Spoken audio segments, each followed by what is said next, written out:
cut that one off. Oh, well, hello everybody. This is Anna, and I'm doing my little blog here this week about what's going on. I am kind of excited. We have signed up. We're going to go to a murder mystery dinner show. On a train? And why didn't you tell me? It's going to happen on Valentine's Day. We're going to go. It's over at the casino. They're having one, and we're going to go to see it at Three Rivers. I've never been to a murder mystery dinner, and they say they're serving Italian, so it's our dinner and everything, so we decided to go over that day. I've never been to a murder mystery dinner, or I don't even know what to expect.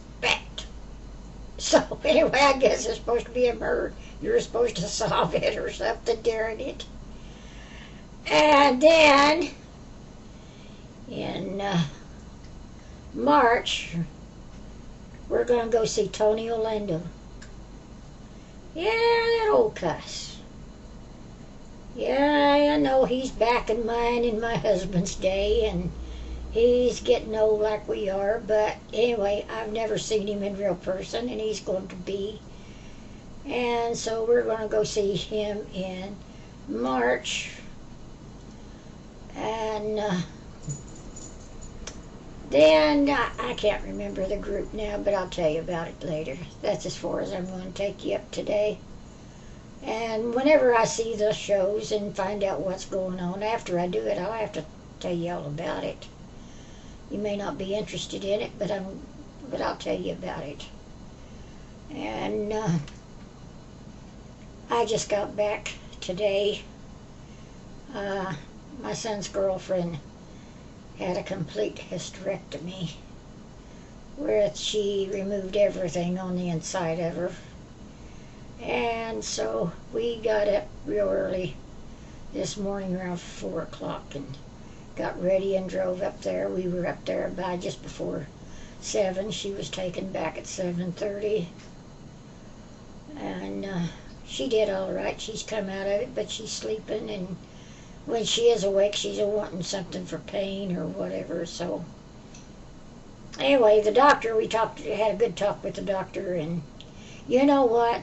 I was sitting back there at, since we got there late, I was the last one to go see her, because only one could go back there to the day surgery room, one at a time. So I was the last one to go back there with her, and I was with her, and this man came in, and I looked over at him, and I thought, well, I just thought maybe he's back there to see a friend or something, but the nurses started going over and talking with him, and she said to me, she says, "That's my doctor."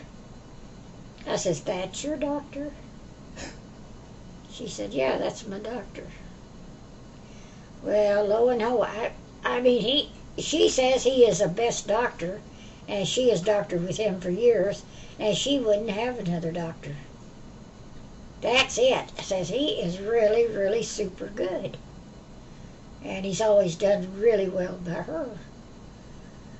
But, he had a whole pair of jeans on that had a hole at the top, and the legs was all white and faded out. And he had an old green flannel shirt on. And then on top of that, he had an old red pull-up poplin jacket, like, one of these windbreaker type jackets thrown on top, which looked like, it didn't look new, anything. And that's the way he was dressed. I was really surprised.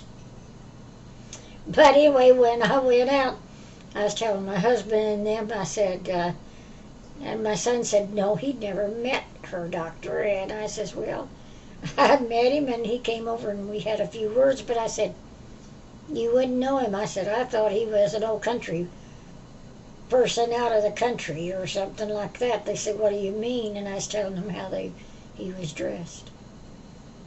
But then after surgery, well, he came out and he was dressed in his green outfit, you know.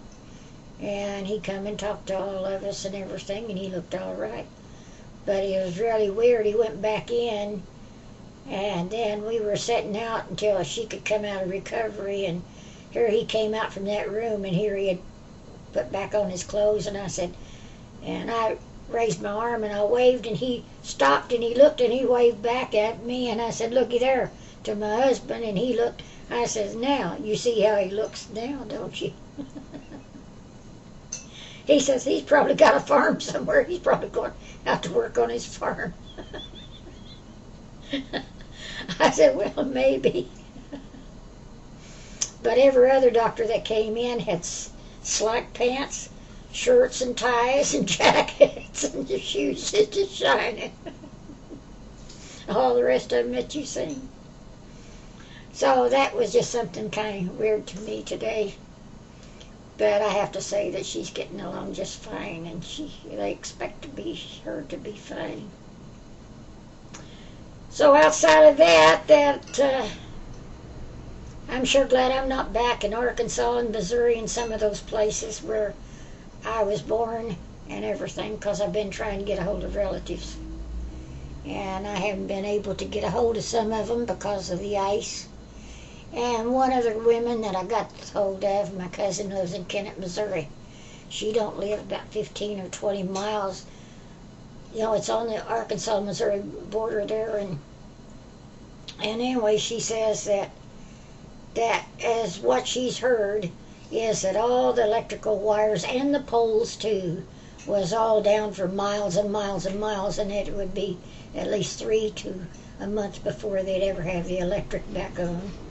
Her neighbor didn't have no way to heat, and at least my cousin there in Kennett had a fireplace, and she said she had sealed off most of the room so that the fireplace would heat real good. And she said she has a little one-burner gas stove that she was heating her coffee on, and that she was heating up something to eat on it, and that she'd lost everything in her freezer and her refrigerator and stuff. And I told her, I said, well, I'd put them out on the porch as cold as it is back there. But anyway, the ones over in Arkansas, about 15 or 20 miles from there, is her brothers and sisters and cousins and my cousins, you know. Well, she said she hadn't been able to get a hold of them at all. She says, I think that their electric is out, but I think that they don't have no phones either. She says, at least I got a phone. Even though she couldn't go nowhere. So it's not only her. But I mean, I personally have talked to someone's back there and knowing what's going on. And that is terrible. So I'm going to wish that God takes care of all the people. She says they come in with someone had come in and taken some of the elderly people that didn't have, or whatever, they were gathering up people that didn't have no heat or whatever, and taking them down to Memphis and putting them in motels. She says she heard that. Now, I hope they are. But you know, we've heard on news now that some people are dying because they're being asphyxiated or whatever, you know, because of carbon monoxide from running generators and using briquette things, burn them in the house, trying to stay warm, and it burns up and everything. That's terrible. So I just want to wish all those people the best of luck too. I mean, I'll pray for them, and I'm sure glad I don't live back there right now. I'm going through that. Oh, golly. Well, outside of that, I don't have too much pleasant, I don't guess, to talk about, and you're not really interested in what I'm doing. I'm a very boring person. So right now I'm going to say goodbye, and God bless all of you until next week. Bye now.